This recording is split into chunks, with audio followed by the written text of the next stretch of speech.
Okay, so I know one of the hardest things in the whole world with watercolor is being patient.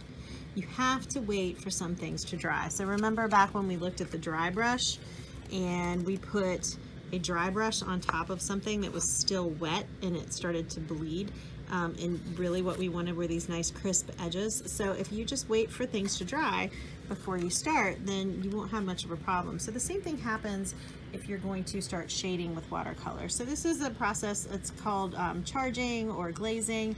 And what you can do is you can take a color, and once it is dry, you can go back on top of it and you can add another layer to it.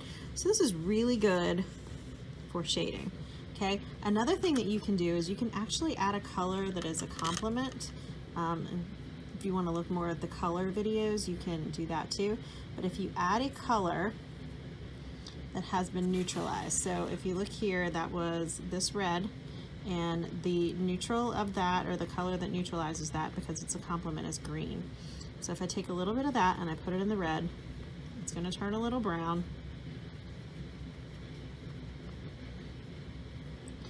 And what you can do with that is you can use this to tone down a color and to create some shading.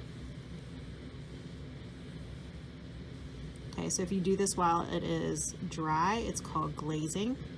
If you do this while the color is still wet, it's called charging.